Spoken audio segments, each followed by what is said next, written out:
And it's science. And Yeah. that's why, Brother Ty, I try to stay in science and I stay away from emotion. I ain't trying to Hmm. work people's nerves up. I'm trying to drop the science so that you can go and do the research so that when you go into a room or if you're in a situation or in a setting where you say something and someone challenges you, I want you to be able to present your information and shut that room down. Because I know how to shut a room down. And the Oh way you yeah, shut no them doubt. down is science, brother.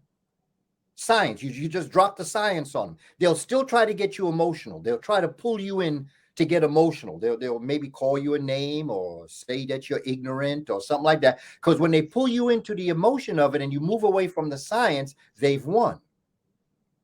Okay, but I just, my thing is okay. We're having fun here, children. When you decide to get mature and have an adult conversation, let me know. I'm just going to sit here and wait for you to get some kind of sense. That's how I handle people that try to get emotional with me because you can't go get emotional with them because then it's going to knock you off your game. And when you're knocked off your game, then they can defeat you because they live in emotion and they're hoping to pull you into the pit of emotion. But when you stay on top and you stay science and you drop the science of what it is that you're saying, which is what I'm trying to give to the community, this is what my webinars are about. My quick webinars on Tuesday. There's one coming up tomorrow on the Kush Kemetic scientific method. Same scientific method we use today in science is the same exact that they got from our ancestors. And I'm going to show you the Medunetta that demonstrates that through the work of Dr. Theophilio Beng. I'm going to show you what it looked like.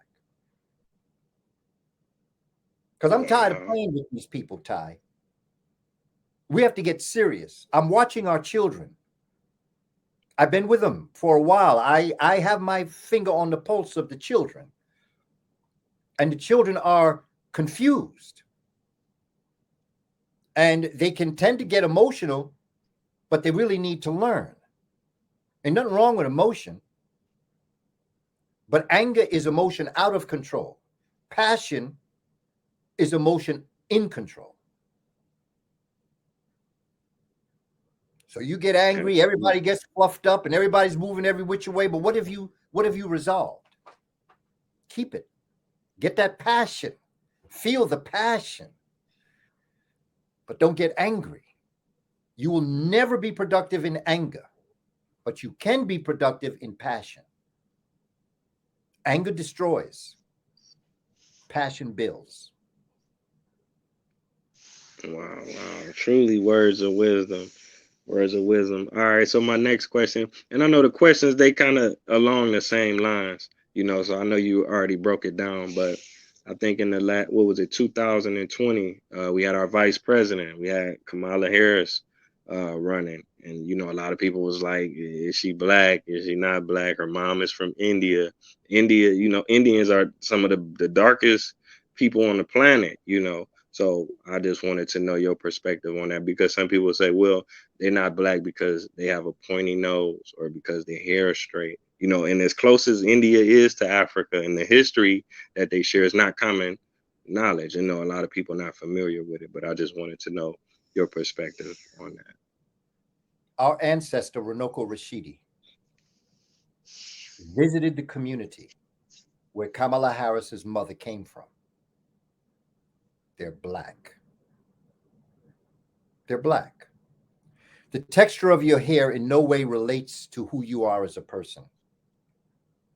There have been people of African descent that have had wavy to curly, even some straight hair.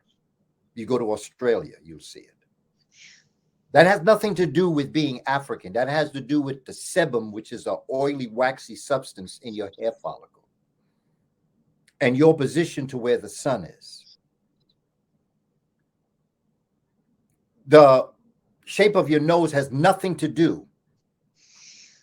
There are certain markers that show the original human family, and that is the prognathic jaw, the jaw that juts out. It's the brow ridge. It's the nasal index, the width of your nose, and it's your prognathic jaw. They have things called a craniometric machine where they put skulls in and measure the skull, and they can tell you if it's an African. So that Kamala Harris is a black woman, period. India was formed when Kushites went there. Ganges, the river was named after Ganges, the general. He was a Kushite. These same Kushites were now going to travel over, and they brought South Koreans onto the islands, and that's who the Japanese people are. They're a mixture of the original black people, the Twa, Ainu. They are Kushites, and they are Korean, who are people who have been impacted by the Ice Age. That is who Japanese are. But the Kushites, the Africans, migrated to this part of the world in Pakistan and what we call India. We had Africans in Afghanistan. So that, see, brother, this is what I mean by emotion. Okay? I support anybody black doing anything black. No matter how you may feel about Kamala Harris's politics, the impact that she had on young African-American women, because she saw herself as a black woman. She has never said anything else. She has embraced her Indian heritage. Her father is Jamaican. It doesn't make a difference to me. But you see, when you've been around children and you live in a children's world, as I have for all these years, your perspective changes. The amount of young African-American women that were so proud of Kamala Harris, for that alone, it was worth it. She married to a man of European descent. I mean, I care. It's not my business. No matter how we feel about Tiger Williams, Tiger Williams, right? Tiger Woods. Sorry about that. Tiger Woods. I had the W right. Tiger Woods, right? It's all good. And all that. Okay, I understand that. Okay, we get personal and things like that. I understand. But the impact that Tiger Woods had on young African-American perspective or prospective golfers was enormous.